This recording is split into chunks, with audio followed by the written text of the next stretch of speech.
E sobre as emendas, o ministro Flávio Dino, do Supremo Tribunal Federal, liberou parcialmente algumas verbas de comissão, aquelas já empenhadas antes da decisão que suspendeu o pagamento, como a gente trouxe aqui na Jovem Pan News. Na sua decisão, o magistrado disse ter identificado uma nulidade insanável nas indicações e reforçou a necessidade de investigação da Polícia Federal. No entanto, ele optou pela liberação, alegando evitar insegurança jurídica para terceiros, como estados, municípios, empresas e trabalhadores. Desde agosto, Dino restringe o pagamento dessas emendas e cobra que o Executivo e Legislativo adotem maior transparência, levando à crise entre os poderes.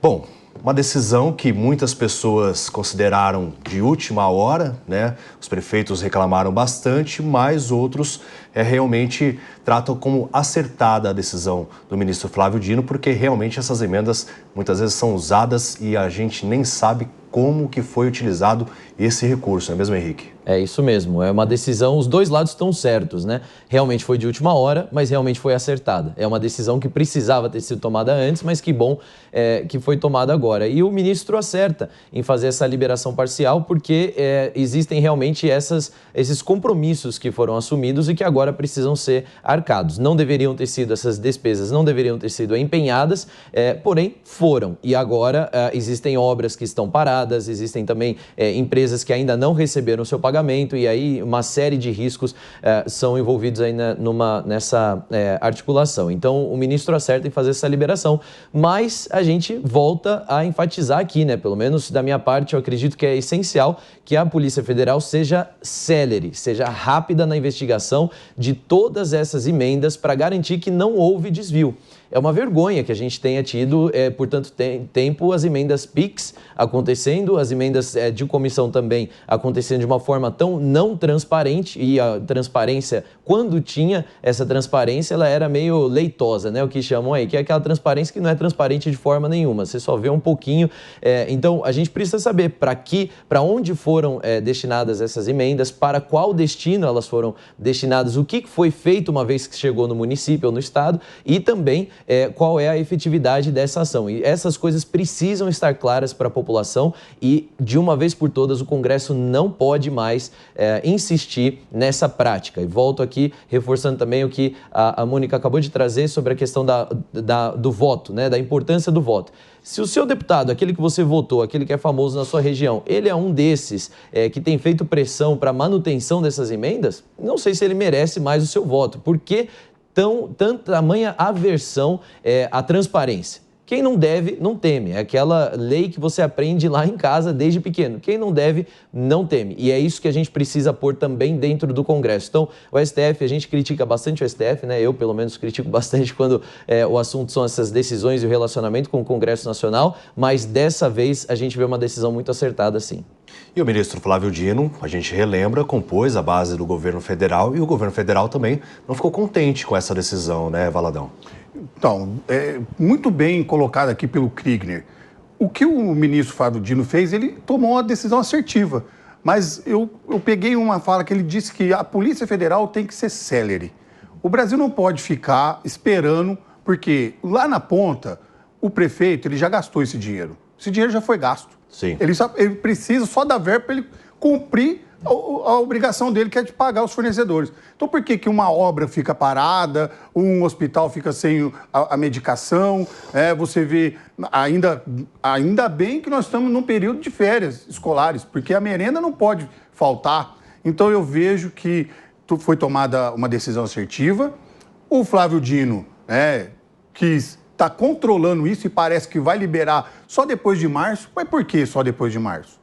Então, é nesse ponto que eu acho que aí também tem uma disputa política envolvida, há um controle pelo poder, por esse dinheiro chegar na mão de quem, mas uma coisa que ficou clara é que nós precisamos saber como os deputados, eles indicam essas verbas baseado e para onde vão, como vão. Então isso para mim ficou muito bom e eu gostaria que fosse cada vez mais transparente, porque o município, para você ter uma ideia, ele precisa ter um plano. Ele precisa ter uma estratégia. Quando a professora disse aqui, o prefeito, que é a liderança, ele precisa apontar onde é que a dor dele é maior. E essas emendas têm que vir de encontro não chegar uma verba que é para uma outra situação onde que ele não está necessitando. Então, há que ter aí o equilíbrio de transparência e também de propósito com o que você quer nos seus pedidos de emenda. E como o Rodolfo falou aqui, né? A gente não pode ficar esperando tanto tempo à mercê dessas disputas de PT, de PL, Não, é plano para o Brasil, é o país. A Mônica foi citada, mas ela parece um pouco contrariada. Eu estou irritadíssima. Porque, gente, como é que o argumento, então, para liberar essas emendas é porque vai faltar merenda, vai faltar remédio no hospital? É para isso que as emendas estão sendo usadas? Exato. A emenda existia, e eu acho emenda um absurdo, tá? Já coloco aqui que eu sou totalmente contra a existência de emendas. Elas viraram moeda de troca, elas viraram moeda de compra de voto, subverte a democracia, totalmente contra. Se existisse, elas tinham que fluir na blockchain, que é traçabilidade absoluta, transparência absoluta. Agora, considerando que devesse existir emendas, elas existem porque, supostamente, o deputado saberia melhor do que ninguém onde na sua região precisa de melhorias. É para comprar uma ambulância, é para reformar uma praça, não é para merenda, não é para remédio, não é para esse tipo de coisa absolutamente básica da população. Mas, Mônica, o básico não chega. Ok, mas temos que resolver esse problema. Então, eu concordo com você não é? em alguns pontos. E até assim, entendo que tem que liberar as emendas, porque justamente as prefeituras já tinham se comprometido. Eu não sou contra, acho que ele foi extremamente moderado, foi lúcido no que ele fez. O que me incomoda é esse argumento, essa narrativa de que as emendas se tornaram uma forma de cobrir buracos que estão sendo deixados. Os deputados votam o orçamento, eles têm 3 funções. Votar o orçamento é a função mais importante, representar as pessoas e fiscalizar o executivo. Qual dessas eles estão fazendo, gente? Eles votam o orçamento, vão votar no ano que vem, porque não deu tempo, porque tinha outras prioridades, e na hora que votam, deixam buracos, porque eles sabem que vão usar emendas para cobrir, porque assim o envelope vai com o nome deles. Eu fico furiosa com esse assunto. Eu discordo um pouco no ponto que você é contra as emendas. Não sou contra as emendas, eu sou contra a forma que vinham sendo feitas. Se você dá transparência para o processo acaba se tornando uma via mais rápida de chegar na ponta da estrutura que você necessita. Então, concordo com você, ela não tinha que chegar para o básico, ela tinha que chegar para o melhoramento da máquina, o melhoramento dos municípios, da estrutura, Por que etc. isso não estaria no orçamento? De forma transparente, de forma prévia, já discutida? Por que tem que ser uma emenda no envelope? Porque o Brasil ainda não aprendeu, Mônica. Nós Então vamos ser contra. Exatamente é isso. Mas a gente não pode deixar o município faltando. Ele necessitando das verbas. Não podemos deixar o município sufocado, porque quem sofre é o prefeito que fica lá implorando, batendo na porta lá, pedindo, pelo amor de Deus, me dá o dinheiro. É o povo, né? Quem sofre é o povo. É o povo. Pode falar, Rodolfo. Levantei o dedinho aqui porque eu vou a favor do Valadão e eu também vou a favor da Mônica, mas discordando só no que tange ao sentido das emendas não terem necessidade. Ela é contra as emendas. Ela falou que subverte a democracia. Não, é constitucional as emendas. Eu acho que as emendas, ela tem uma função. Ela não pode ser prioridade para comprar merendas, para comprar ambulância, porque nós pagamos tributos. O Brasil é um dos países que mais se paga imposto no mundo. Nós trabalhamos cerca de 5 meses só para pagar imposto. Tem noção disso? Então, você que tem... A gente paga saúde, a gente paga escola pública, a gente paga outros, saneamento básico. Eu vou começar a falar uma lista aqui, a gente vai ficar até amanhã, Deprimir, né? Mas a gente paga por tudo isso. As emendas, sobretudo essas impositivas, as emendas constitucionais, essas emendas parlamentares, ela vem com o sentido de ajudar pequenas cidades a compor ali algumas coisas. Por exemplo, ajuda na saúde, ajuda, sim, na compra de uma ambulância. Sabe, o que você não pode é pegar essas emendas e fazer o que quiser. Virou feira essas emendas. E aí, a gente tem que ir de acordo com a professora Mônica Rosenberg, que as emendas, elas perdem o sentido quando vira a Casa da Mãe Joana. Ou seja, comércio, não tem uma ordem, vira um livre comércio, exatamente. Não tem uma ordem. E aí os bons deputados que fazem bom uso dessas emendas, dessas prerrogativas, eles acabam sendo punidos por pessoas que só querem pegar o dinheiro do povo. Essa é a grande questão. As emendas, eu sou a favor, tá? Elas têm um grande significado, mas o Flávio Dino foi muito assertivo quando ele pede, primeiro para a Câmara dos Deputados e agora pede para o Senado. Ele sinaliza para o Senado agora. Mas depois foi provocado, né? Ele Tudo foi bem, provocado. Mas a justiça é inerte, ela tem que ser provocada. E ele foi provocado. Falou, mas o STF está tomando conta disso? Eu acho que alguém, nesse sentido, tem que ser o Flávio Dino, que tem ali a sua competência, é um cara que sabe muito da lei, é um conhecedor da lei. Já foi deputado. Sabe muito bem do que ele está falando. E ele teve que ser provocado, porque se ninguém provoca, ninguém ia fazer isso. Só para adicionar um pouquinho nesse caldo aqui, que a gente está falando da razão das emendas, se elas deveriam existir ou não, acho que um ponto que a gente tem que olhar é o porquê que elas devem existir, né? As pessoas falam assim, olha, a emenda tem que existir porque o deputado ele conhece muito bem a realidade do município e a realidade. Ninguém conhece melhor a realidade do município do que o prefeito, do que o vereador. O deputado que está lá em Brasília, ele pode ouvir falar sobre a realidade, ele cresceu ali, mas ele já não mora ali. Inclusive, ele tem lá o seu apartamento funcional, ele tem todos os seus benefícios que ele já não está mais compartilhando tanto daquela realidade. Então, ele está distante. Quanto mais distante a solução está do problema, menos eficaz ela vai ser. Talvez ela nem funcione. Então, a gente precisa considerar isso. As emendas deveriam existir? Pode ser que elas devam existir, no máximo no âmbito estadual. Eu vou dizer, no máximo no âmbito estadual. No âmbito federal, já ficou longe demais. E como é que a gente resolve isso? Para de mandar tanto dinheiro para Brasília. Muitos dos nossos impostos que vão para Brasília que poderiam ficar no município ou no estado. Eu entendo que muita coisa não pode ficar no município, o município não vai ter competência nem constitucional, nem mesmo técnica para resolver, deve ir para o estado. Mas não deveria ir para a União. E quando for para o estado, pode reverter em emendas. Mas as emendas, deputados querendo resolver problema, como foi falado aqui, merenda não faz sentido, é custeio do município, não é para pagar com emenda. Gente, isso é de uma... As emendas... As emendas foram Pacto criadas. Federativo. O conceito vem de uma época, de 1988 até antes, onde não existia internet, onde ninguém sabia o que estava acontecendo nos rincões do Brasil. Hoje você tem softwares, aplicativos com monitoramento online. A gente sabe, não precisa mais disso. Tudo isso tem que estar num plano. O que a gente precisa é de um plano trienal para o Brasil, elencar prioridades, que venham as demandas e a gente consegue definir, discutir no Congresso Nacional. Os deputados vão continuar definindo para onde vai o dinheiro, mas a emenda tem que parar de existir. Um envelopezinho com o nome dele, que ele fala, tá aqui, isso aqui é para a minha cidade, fui eu que dei. O conceito hoje não faz mais o menor sentido de existir. Entra tudo para dentro do orçamento e vamos discutir na transparência. Mas muitos usam isso para articulação política, né? Para subir no palanque e dizer, olha, fui eu que inaugurei. E obras que às vezes são necessárias, como por exemplo a infraestrutura de saneamento básico. Muitas cidades sofrem com enchentes, principalmente nesse período do ano. Agora a gente está se aproximando das chuvas. Precisa de galerias, precisa de manutenção. Ponte do Tocantins, como a gente viu, por exemplo, precisava de investimento na reforma daquela ponte, até mesmo para que houvesse outra alternativa, só que a gente não tem, não vê, porque ninguém quer mexer naquilo que já está ali, né? Quer inaugurar algo, quer promover algo. Então isso também que a população precisa observar por meio dessas emendas, onde está sendo utilizado esse recurso. E muitas vezes serve também para um toma lá da cá, para votar junto, para realmente haver essa articulação. Moeda de troca, né? Moeda de troca, exatamente. É por isso que eu digo que subverte a democracia, porque na hora do voto, na hora de exercer o seu voto, muita gente acaba votando em quem trouxe ou uma emenda ou uma melhor ou o que for. Então, isso subverte o processo de escolha do eleitor. Esse é o perigo da emenda. Eu sou totalmente contra. O Kriegner foi bem, porque ele falou que o governo federal, ele quer controlar o dinheiro, mas quem vai usar lá na ponta é o município. Então, como é que você arrecada o imposto aqui, manda para lá e depois implora para voltar? Aí nós vamos ter problema com aqueles municípios que não arrecadam. Às vezes a emenda está aí, por que ela existe? Se a gente for pegar, por exemplo, lá, o menor IDH do Brasil é o município de Melgaço, ali no complexo da Ilha do Marajó, no Pará.